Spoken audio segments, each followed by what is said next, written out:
صحبت اللہ والوں کی، صحبت اللہ والوں کی عنوان سے خصوصیات رمضان کے متعلق بہت مشہور حدیث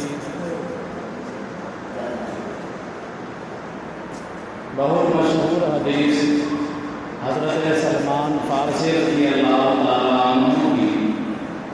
بیان کی گئی تھی، اور اس کی موٹی موٹی باتیں، اس کی تشریحات آپ حضرات کے سامنے کچھ بیان کی گئی تھی۔ بتایا گیا تھا کہ یہ مبارک مہینہ صبر والا مہینہ ہے اور صبر کا بدلہ جنت ہے۔ اسی حدیث میں یہ بھی بیان کیا گیا کہ یہ رمضان المبارک کا مہینہ غمخواری کا مہینہ ہے، ہمدردی کا مہینہ ہے۔ اس مہینے میں مومنوں کو چاہیے کہ ایک دوسرے سے غمخواری اور ہمدردی کا مظاہرہ کریں۔ وجہ اس کی صاف ہے کہ جب انسان بھوکا ہوتا ہے تو دوسروں کے بھوک کا بھی احساس ہوتا ہے۔ انسان جب خود پریشان ہوتا ہے تو دوسرے کی پریشانی کا احساس ہوتا ہے۔ تو انسانی ہمدردی کے حوالے سے یا مومنانہ ہمدردی کے حوالے سے اس مہینے کو بڑی خصوصیت حاصل ہے، اس لیے اس کو غمخواری کا مہینہ کہا گیا ہے۔ اسی حدیث کے اندر یہ بھی ذکر ہے کہ اللہ کے رسول صلی اللہ علیہ وسلم نے ارشاد فرمایا کہ اس مہینے کا پہلا عشرہ رحمت کا ہے، دوسرا عشرہ مغفرت کا ہے، اور تیسرا عشرہ آگ سے چھٹکارے کا ہے۔ ظاہر سی بات ہے کہ اللہ تبارک و تعالی حکیم ہے، اللہ تبارک و تعالی علیم ہے، خبیر ہے، اور بندوں پر انتہائی مہربان ہے۔ بہت سارے گناہ ایسے ہوتے ہیں جو ہماری عبادتوں سے بھول جاتے ہیں، معاف ہو جاتے ہیں، اور بہت سارے گناہ ایسے ہوتے ہیں جو چپکنے والے ہوتے ہیں، جن کے لیے توبہ کی ضرورت پڑ جاتی ہے۔ دنیا کے اندر ہم اور آپ مشاہدہ کرتے ہیں کہ کپڑوں پر اگر گرد و غبار ہو تو کھنگال دیجئے، کپڑا صاف ہو جاتا ہے، لیکن کپڑوں پر اگر داغ دھبے ہوں تو سرف میں بھی ڈالنا پڑتا ہے، آلہ بھی لگانا پڑتا ہے، تب جا کے کپڑے صاف ہوتے ہیں۔ تو اللہ تبارک و تعالی رمضان المبارک کے پہلے عشرے میں رحمت کی بارشیں برساتا ہے۔ ہمارے بہت سارے گناہ خدا کی اس رحمت کے بارش کے طفیل دھل جاتے ہیں، اور دوسرا عشرہ مغفرت کا آ جاتا ہے۔ آدمی اللہ تبارک و تعالیٰ کے حضور تواضع، آبوزاری، گریہ وزاری کرتا ہے، رجوع کرتا ہے، اللہ تبارک و تعالیٰ گناہوں کو معاف فرما دیتے ہیں، داغ دھبے دھل جاتے ہیں، اور تیسرے عشرے میں آگ سے چھٹکارے کا اعلان کر دیا جاتا ہے۔ بہرحال خصوصیات رمضان کے حوالے سے بات چل رہی ہے، اور آئی آپ حضرات کے سامنے اس مبارک مہینے کا نام رمضان ہے۔ رمضان کو رمضان کہتے ہیں، اس کو جب اس پر غور کریں گے اور ڈکشنری اٹھا کر کے دیکھیں گے تو عرب والے جب انتہائی تیز دھوپ ہوتی ہے، جس کو اپنے یہاں بیساکھ کا دھوپ کہتے ہیں، اس موقع پر ننگے پیر انسان جب چلتا ہے کھیت کھلیانوں میں سڑک پر تو اس کا پیر جلتا ہے۔ تو عرب والے اس وقت جملہ بولتے ہیں رمضان نہار، یعنی دھوپ اتنی سخت ہو گئی کہ پیر جلنے لگے ہیں۔ اس مبارک مہینے کو رمضان کہا گیا، اس لیے کہا گیا، اس کی جو حکمتیں لوگ بیان کرتے ہیں ان حکمتوں میں سے ایک حکمت یہ ہے کہ چونکہ اس مہینے میں بندہ اللہ تبارک و تعالیٰ کی طرف متوجہ ہوتا ہے، اس مہینے میں عبادات کرتا ہے، اس مہینے میں تلاوتوں کا اہتمام کرتا ہے، توبہ کرتا ہے، یہ سب گرمیاں اتنی شدید ہو جاتی ہیں کہ اس کے صغیرہ اور کبیرہ گناہ جل جاتے ہیں، یعنی معاف ہو جاتے ہیں، تو اسی لیے اس کو رمضان کہا جاتا ہے۔ بہرحال میں نے آیت پڑھی ہے، اس آیت کے اندر اللہ تبارک و تعالیٰ نے ارشاد فرمایا یا ایھا الذین آمنوا کتب علیکم الصیام کما کتب علی الذین من قبلکم لعلکم تتقون، کہ اے ایمان والو تم پر روزے فرض کیے گئے، اور مثال دے کر کے بتلایا یہ کوئی نئی فرضیت ایسی نہیں ہے جو تم پر عائد کی گئی ہے، بلکہ تم سے پہلے بھی جتنی قومیں آئی ہیں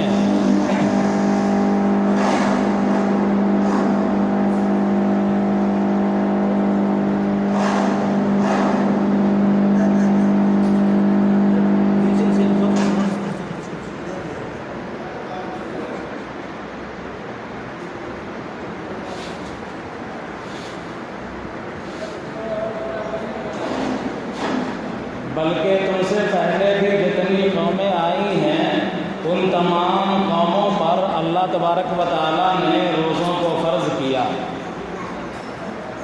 آدم علیہ السلام سے لے کر آدم علیہ بیچ میں نہیں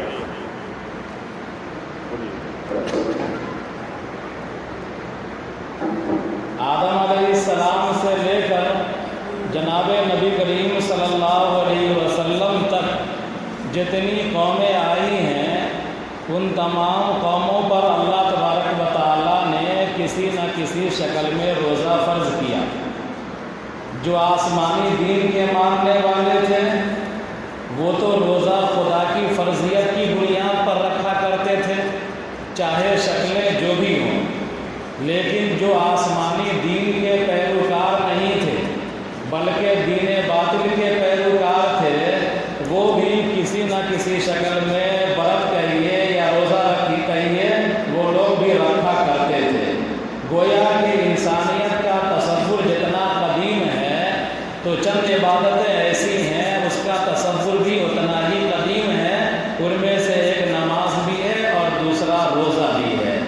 بہرحال اس آیت کے اندر اللہ تبارک و تعالیٰ نے ایمان والوں کو ترغیب دیتے ہوئے یہ کہا کہ تم پر روزے فرض کیے گئے اور تم پر روزوں کے فرضیت کا مقصود یہ ہے کہ تمہارے اندر تقویٰ پیدا ہو جائے، یعنی اگر انسان ایمان اور احتساب کے ساتھ روزہ رکھتا ہے، اللہ کے لیے روزہ رکھتا ہے، تو اس کے اندر اللہ تبارک و تعالیٰ سے ڈرنے کی صفت، تقویٰ کی صفت پیدا ہو جاتی ہے، اور جب تقویٰ کی صفت پیدا ہو جاتی ہے تو انسان کی اگلی زندگی پوری زندگی صحیح نہج پر گزر جاتی ہے۔ تو گویا کہ رمضان ایک ٹریننگ پیریڈ ہے، اس میں آدمی اگر اپنے آپ کو سنبھال لیا، روزہ صحیح طریقے سے رکھا، جس طریقے سے روزہ رکھنے کا اللہ نے اور رسول اللہ نے حکم دیا ہے، صرف کھانا پینے سے رک جانا، ہم بستری سے رک جانا روزہ نہیں ہے، بلکہ کھانے پینے ہم بستری سے رکنا جہاں ضروری ہے وہیں آنکھ کی حفاظت بھی ضروری، کان کی حفاظت بھی ضروری، زبان کی حفاظت بھی ضروری، دل سوچ اور فکر کی بھی حفاظت ضروری، آنکھ کا ہم ناجائز استعمال نہ کریں، کان کا ناجائز استعمال نہ کریں، ہاتھ کا ناجائز استعمال نہ کریں، اپنے دماغ کو صحیح نہج پر رکھیں، صحیح سوچ میں رکھیں، منفی سوچ سے اجتناب کریں، اپنے دل میں برے خیالات کو دور کریں، برے وساوس کو دور کریں، اور اگر ان تمام لوازمات کے ساتھ روزہ رکھتے ہیں اللہ کی رضامندی کے خاطر، تو آپ نے پچھلے ہفتے باتیں بھی سنا کہ من صام رمضان ایمانا و احتسابا غفر له ما تقدم من ذنبه، کہ جو کوئی رمضان المبارک کا روزہ رکھے گا ایمان کی حالت میں اور اخلاص کے ساتھ اللہ تعالیٰ کی رضامندی حاصل کرنے کے لیے، اللہ سے ثواب پانے کے لیے، تو اس کے پچھلے گناہ معاف کر دیے جائیں گے۔ اسی طرح تراویح کی نماز، جس کو ہم اور آپ بوجھ سمجھتے ہیں،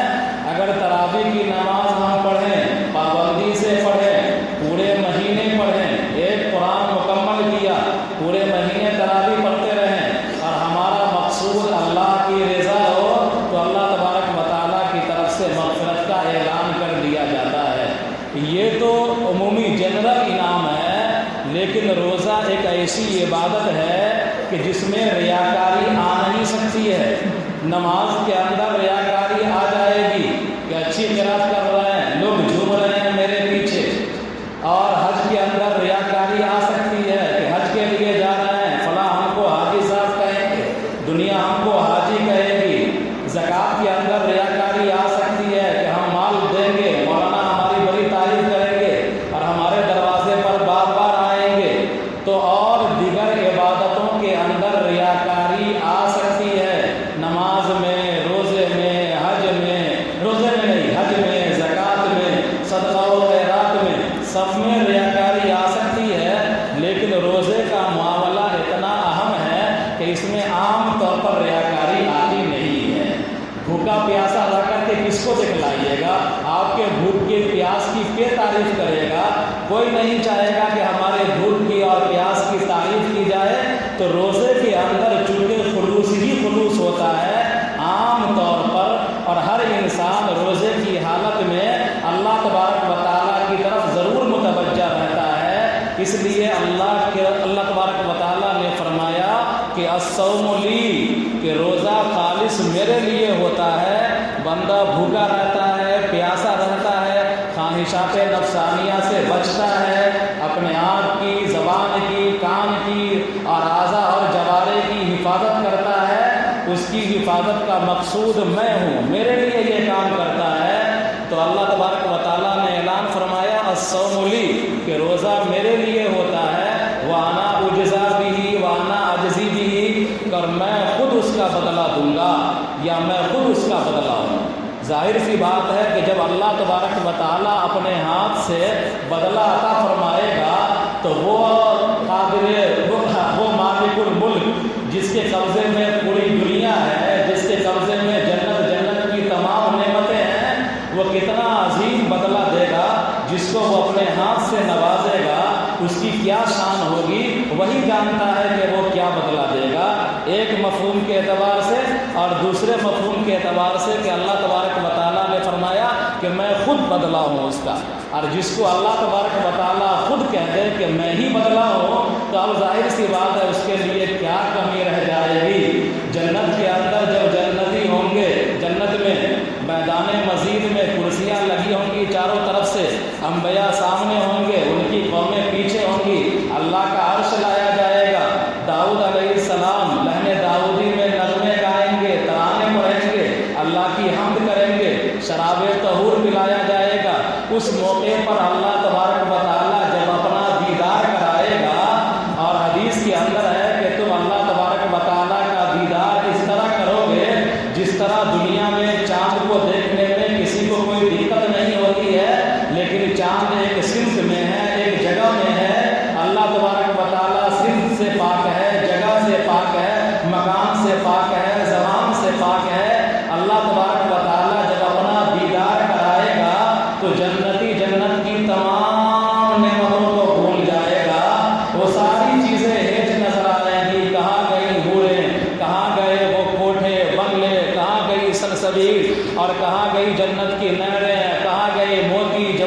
زمرد یاقوت مرجان ریحان، کہاں گئے، ساری چیزیں انسان بھول جائے گا اللہ تبارک و تعالیٰ کی دیدار کے آگے۔ تو جب اللہ تبارک و تعالیٰ روزے کا بدلہ خود عنایت فرمائے گا تو ظاہر سی بات ہے کہ جنتی دیدار بھی تو کر رہا ہوگا اللہ تعالیٰ کا، اور اسی طرح اللہ تبارک و تعالیٰ خود بدلہ ہو جائے تو کیا کہنا ہے اس کا۔ بہرحال روزوں کو پابندی سے رکھنا چاہیے، روزہ امت ہی کی یہ خصوصیت ہے کہ اللہ تبارک و تعالیٰ نے اس میں کسی طبقے کی رعایت نہیں کی ہے، بلکہ ایک مہینہ مختص کر دیا ہے، اور دنیا میں اسی ایک مہینے میں روزے رکھے جاتے ہیں، مرد بھی رکھتے ہیں، عورتیں بھی رکھتے ہیں، بوڑھے بھی رکھتے ہیں، بچے بھی رکھتے ہیں۔ تو بہرحال روزے کو پورے لوازمات کے ساتھ رکھنا چاہیے، باعث ثواب سمجھ کر کے رکھنا چاہیے، اور اس لیے رکھنا چاہیے کہ یہ خالص اللہ کے لیے ہمارا عمل ہے، اور اللہ تبارک و تعالیٰ کے ہاں تو انشاءاللہ ہم ضرور جنت میں بدلہ لیں گے۔ اس یقین کے ساتھ اگر آپ روزہ رکھتے ہیں تو اللہ تبارک و تعالیٰ کے یہاں آپ کا روزہ مقبول، اور اللہ تبارک و تعالیٰ نے جو انعامات کے وعدے کیے ہیں ان انعامات سے آپ بہرہ مند ہوں گے۔ بہرحال یہ مہینہ قرآن کریم کے نزول کا بھی مہینہ ہے۔ شہر رمضان الذی انزل فیہ القرآن ھدی للناس وبینات من الھدی والفرقان۔ آپ جانتے ہیں فضائل اعمال جو لوگ پابندی سے سنتے ہیں اس میں بھی یہ مذکور، اور دیگر کتابوں کے اندر بھی مذکور ہے کہ اللہ تبارک و تعالیٰ نے اسی مہینے میں تمام آسمانی کتابیں نازل فرمائی ہیں۔ اس رمضان المبارک کو آسمانی کتابوں سے خاص مناسبت ہے۔ پہلے رمضان کو حضرت ابراہیم علیہ السلام پر 10 صحیفے اتارے گئے۔ پہلے رمضان کو حضرت ابراہیم علیہ السلام پر 10 صحیفے اتارے گئے۔ اس کے بعد ابراہیم علیہ السلام کے گزر جانے کے تقریباً 1600 سال بعد حضرت موسیٰ علیہ السلام کا دور آتا ہے، اور حضرت موسیٰ علیہ السلام پر اللہ تبارک و تعالیٰ نے 6 یا 7 رمضان مبارک کو تورات اتارا۔ پھر موسیٰ علیہ السلام کے گزر جانے کے 1200 سال بعد یا 1300 سال بعد حضرت داؤد علیہ السلام کا دور آتا ہے، اور حضرت داؤد علیہ السلام پر اتارے گئے صحیفے و زبور۔ پھر داؤد علیہ السلام کے بعد حضرت عیسیٰ علیہ السلام کا جو دور آتا ہے، تقریباً ان کے درمیان 800 سال کا فاصلہ ہے۔ تو یہاں حضرت عیسیٰ علیہ السلام پر اللہ تبارک و تعالیٰ نے اسی ماہ مبارک کی 18ویں تاریخ کو انجیل نازل فرمایا۔ اس کے بعد حضرت عیسیٰ علیہ السلام سے لے کر جناب نبی کریم صلی اللہ علیہ وسلم کے درمیان تقریباً 600 سال کا فاصلہ ہے۔ اللہ تبارک و تعالیٰ نے انجیل کے بعد قرآن کریم اتارا، لوح محفوظ سے آسمان دنیا پر تفسیر مظہری کے مطابق 24 رمضان المبارک کو اللہ تبارک و تعالیٰ نے بیت العزت کے اندر اتارا۔ بہرحال تو اس مہینے کا آسمانی وحی سے، اس مہینے کا علم خداوندی سے، اس مہینے کا کلام الہی سے، اس مہینے کا انسانوں کی ہدایت نامے سے خاص رشتہ ہے، خاص تعلق ہے۔ لہذا ہم اور آپ بھی اس تعلق کو نبھانے کی کوشش کریں، اس مہینے میں تلاوات کا زیادہ سے زیادہ اہتمام کریں۔ میں پہلے بھی کہا تھا اگر تلاوت نہیں کر رہے ہیں کرنا شروع کر دیجئے، اگر کر رہے ہیں تو اس کی مقدار کو بڑھا دیجئے، اگر آپ کرنا نہیں جانتے ہیں تو کسی حافظ کے پاس بیٹھ جائیے، ان سے درخواست کیجئے کہ کچھ پڑھ کر کے ہم کو سنائیے۔ اگر یہ بھی نہیں کر سکتے ہیں تو کم سے کم تراویح کی نمازوں میں پابندی سے آپ بیٹھیے، پابندی سے نماز پڑھیے۔ ایسا نہیں کہ ترلی مار کر کے بھاگیے، رکوع کے انتظار میں رہیے کہ جیسے ہی رکوع ہو ویسے ہی آپ ہاتھ باندھ کر کے کھڑے ہو جائیں اور رکوع میں چلے جائیں، ایسا نہیں کیجیے۔ تو اس مہینے کا رشتہ کلام الہی سے ہے،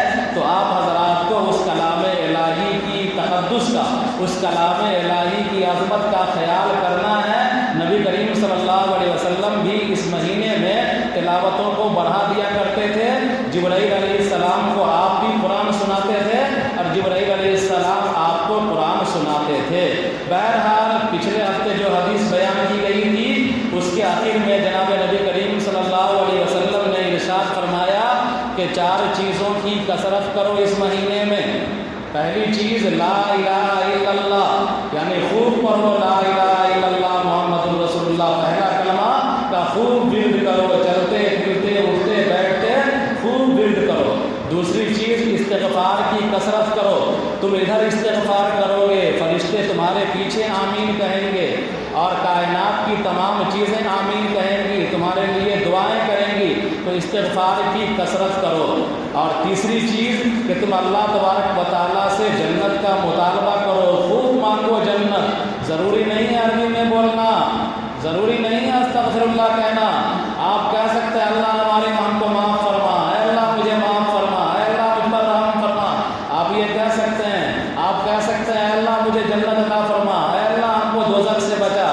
عربی رٹنا مارنا ضروری نہیں ہے۔ تو بہرحال اہتمام کے ساتھ جنت کا مطالبہ کرنا چاہیے اور اہتمام کے ساتھ جہنم سے پناہ مانگنی چاہیے، حدیث کے اندر بیان کیا گیا ہے۔ بہرحال اس امت کی خصوصیت یہ ہے کہ یہ امت اللہ تعالیٰ کی لاڈلی اور پیاری امت ہے،